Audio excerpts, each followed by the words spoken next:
എന്റെ പേര് അന്ന് പൂർവിക കാലഘട്ടത്തെ കുറിച്ച് പറയുന്നു. നിന്റെ പേരെന്താണ്? എന്റെ പേര് ഇന്ന് ഈ പുതിയ ആധുനിക കാലഘട്ടത്തെ കുറിച്ച് പറയുന്നു.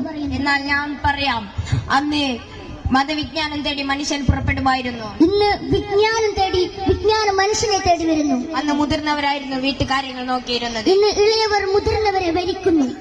അന്ന് മുഹമ്മദ്, അബ്ദുല്ല, മരക്കാർ, പോക്കർ തുടങ്ങിയ പേരുകളായിരുന്നു വിളിച്ചിരുന്നത്. ഇന്ന് ടിന്നു, മിന്നു, കിറ്റു, ടിറ്റു എന്ന പുതിയ പേരുകളാണ് പറയുന്നത്. അന്ന് ഹജ്ജും ഉംറയും ആരാധനയായിരുന്നു. ഇന്ന് ഹജ്ജും ഉംറയും ടൂറും വിനോദവുമായിരിക്കുന്നു. അന്ന് ഇഷാമാരിബിനിടയിൽ മാല മൗലൂദുകളും സിക്റും സലാത്തുമായിരുന്നു. ഇന്ന് ഇഷാമാരിബിനിടയിൽ സീരിയൽ TV നടിമാർ ഒത്തു കരയുന്നു. അന്ന് അള്ളാഹുവിനെ പേടിച്ചായിരുന്നു കരഞ്ഞിരുന്നത്. ഇന്ന് സീരിയൽ TV നടിമാർ ഒത്തു കരയുന്നു. അന്ന് മനുഷ്യനായിരുന്നു നിലയും വിലയും. ഇന്ന് പട്ടിക്കാണ് വിലയും വിലയും.